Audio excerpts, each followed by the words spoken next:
जहां सर्दी, जुकाम, खांसी, बुखार, ये सारे न जाने क्या क्या होता है, ये मामले बढ़ जाते हैं। ऐसे में मेरी आप सभी देशवासियों से प्रार्थना है कि ऐसे समय अपना ध्यान रखिए। साथियों, ये बात सही है कि अगर कोरोना से होने वाली मृत्यु दर को देखें तो दुनिया के अनेक देशों की तुलना में भारत संभली हुई स्थिति में है। समय पर किए गए लॉकडाउन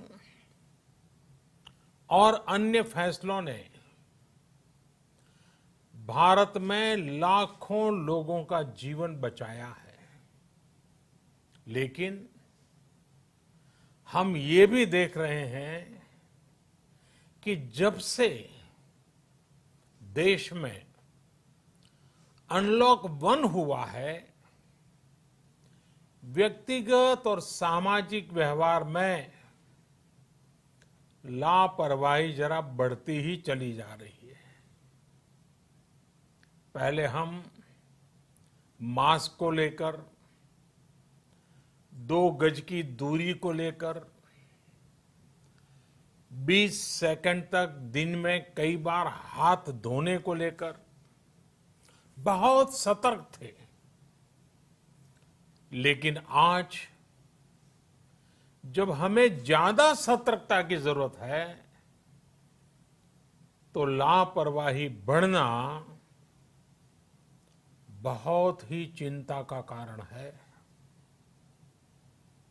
साथियों, लॉकडाउन के दौरान बहुत गंभीरता से नियमों का पालन किया गया था। अब सरकारों को, स्थानीय निकाय की संस्थाओं को, देश के नागरिकों को फिर से उसी तरह की सतर्कता दिखाने की जरूरत है। विशेषकर कंटेनमेंट जोन्स, उस पर तो हमें बहुत ध्यान देना होगा। जो भी लोग नियमों का पालन नहीं कर रहे हैं, हमें उन्हें टोकना होगा, रोकना होगा और समझाना भी होगा। अभी आपने खबरों में देखा होगा, एक देश के प्रधानमंत्री पर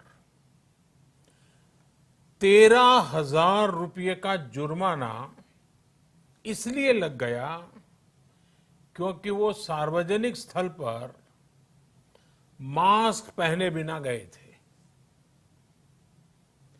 भारत में भी स्थानीय प्रशासन को इसी चुस्ती से काम करना चाहिए। ये 130 करोड़ देशवासियों के जीवन की रक्षा करने का अभियान है। भारत में गांव का प्रधान हो या देश का प्रधानमंत्री, कोई भी नियमों से ऊपर नहीं है। साथियों, लॉकडाउन के दौरान देश की सर्वोच्च प्राथमिकता रही ऐसी स्थिति न आए कि किसी गरीब के घर में चूल्हा न जले। केंद्र सरकार हो, राज्य सरकारें हो, सिविल सोसाइटी के लोग हों, सभी ने पूरा प्रयास किया कि इतने बड़े देश में हमारा कोई गरीब भाई बहन भूखा न सोए। देश हो या व्यक्ति, समय पर फैसले लेने से, संवेदनशीलता से फैसले लेने से किसी भी संकट का मुकाबला करने की शक्ति अनेक गुना बढ़ जाती है। इसलिए लॉकडाउन होते ही सरकार प्रधानमंत्री गरीब कल्याण योजना लेकर आई। इस योजना के तहत गरीबों के लिए 2.25 करोड़ रुपए का पैकेज दिया गया। साथियों, बीते 3 महीनों में 20 करोड़ गरीब परिवारों के जनधन खातों में सीधे 31,000 करोड़ रुपया जमा करवाए गए हैं। इस दौरान 9 करोड़ से अधिक किसानों के बैंक खातों में 18,000 करोड़ रुपए जमा हुए हैं। इसके साथ ही गांवों में श्रमिकों को रोजगार देने के लिए प्रधानमंत्री गरीब कल्याण रोजगार अभियान तेज गति से आरंभ कर दिया गया है। इस पर सरकार 50,000 करोड़ रुपए खर्च कर रही है। लेकिन साथियों, एक और बड़ी बात है जिसने दुनिया को भी हैरान किया है, आश्चर्य में डुबो दिया है। वो ये कि कोरोना से लड़ते हुए भारत में 80 करोड़ से ज्यादा लोगों को 3 महीने का राशन, यानी परिवार के हर सदस्य को 5 किलो गेहूं या चावल मुफ्त दिया गया। इसके अतिरिक्त प्रति परिवार हर महीने 1 किलो दाल भी मुफ्त दी गई। यानी एक तरह से देखें तो अमेरिका की कुल जनसंख्या से 2.5 गुना अधिक लोगों को, ब्रिटेन की जनसंख्या से 12 गुना अधिक लोगों को और यूरोपियन यूनियन की आबादी से लगभग 2 गुने से ज्यादा लोगों को हमारी सरकार ने मुफ्त अनाज दिया है। साथियों, आज मैं इसी से जुड़ी एक महत्वपूर्ण घोषणा करने जा रहा हूं। साथियों, हमारे यहां वर्षा ऋतु के दौरान और उसके बाद मुख्य तौर पर कृषि क्षेत्र में, एग्रीकल्चर सेक्टर में ही ज्यादा काम होता है। अन्य दूसरे सेक्टरों में थोड़ी सुस्ती रहती है। जुलाई से धीरे धीरे त्योहारों का भी माहौल बनने लगता है।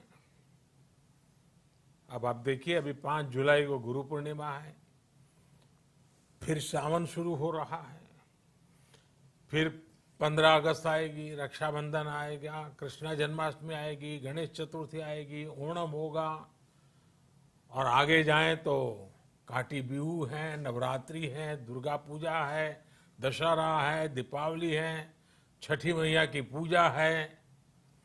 त्योहारों का ये समय जरूरतें भी बढ़ाता है, खर्च भी बढ़ाता है।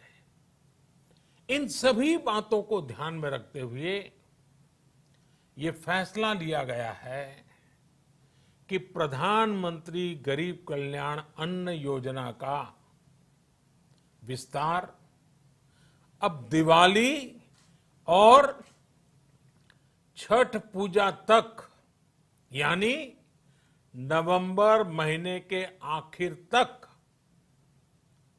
कर दिया जाएगा। यानी 80 करोड़ लोगों को मुफ्त अनाज देने वाली ये योजना अब जुलाई, अगस्त, सितंबर, अक्टूबर, नवंबर में भी लागू रहेगी। सरकार द्वारा इन 5 महीनों के लिए 80 करोड़ से ज्यादा गरीब भाई बहनों को हर महीने परिवार के हर सदस्य को 5 किलो गेहूं या 5 किलो चावल मुफ्त मुहैया कराया जाएगा और साथ ही प्रत्येक परिवार को हर महीने 1 किलो चना भी मुफ्त दिया जाएगा। साथियों, प्रधानमंत्री गरीब कल्याण अन्न योजना के इस विस्तार में 90,000 करोड़ रुपए से ज्यादा खर्च होंगे और अगर इसमें पिछले 3 महीने का खर्च भी जोड़ दें तो ये करीब करीब 1.5 लाख करोड़ रुपया हो जाता है। अब पूरे भारत के लिए हमने एक सपना देखा है। कई राज्यों ने तो बहुत अच्छा काम भी किया है। बाकी राज्यों पर भी हम आग्रह कर रहे हैं कि इसको काम को आगे बढ़ाएं। और काम क्या है? अब पूरे भारत के लिए एक राशन कार्ड की व्यवस्था भी हो रही है, यानी एक राष्ट्र एक ration card, one nation one ration card. इसका सबसे बड़ा लाभ उन गरीब साथियों को मिलेगा जो रोजगार या दूसरी आवश्यकताओं के लिए अपना गांव छोड़ करके कहीं और जाते हैं, किसी और राज्य में जाते हैं। साथियों, आज गरीब को, जरूरतमंद को सरकार अगर मुफ्त अनाज दे पा रही है तो इसका श्रेय प्रमुख रूप से 2 वर्गों को जाता है। पहला, हमारे देश के मेहनती किसान, हमारे अन्नदाता, और दूसरा हमारे देश के ईमानदार टैक्स पेयर। आपका परिश्रम, आपका समर्पण ही जिसकी वजह से देश ये मदद कर पा रहा है। आपने देश का अन्न भंडार भरा है, इसलिए आज गरीब का, श्रमिक का चूल्हा जल रहा है। आपने ईमानदारी से टैक्स भरा है, अपना दायित्व निभाया है, इसलिए आज देश का गरीब इतने बड़े संकट से मुकाबला कर पा रहा है। मैं आज हर गरीब के साथ ही देश के हर किसान, हर टैक्स पेयर का हृदय से बहुत बहुत अभिनंदन करता हूं, उन्हें नमन करता हूं। साथियों, आने वाले समय में हम अपने प्रयासों को और तेज करेंगे। हम गरीब, पीड़ित, शोषित, वंचित हर किसी को सशक्त करने के लिए निरंतर काम करेंगे। हम सारी एहतियात बरतते हुए इकोनॉमिक एक्टिविटीज को और आगे बढ़ाएंगे। हम आत्मनिर्भर भारत के लिए दिन रात एक करेंगे। हम सब लोकल के लिए वोकल होंगे।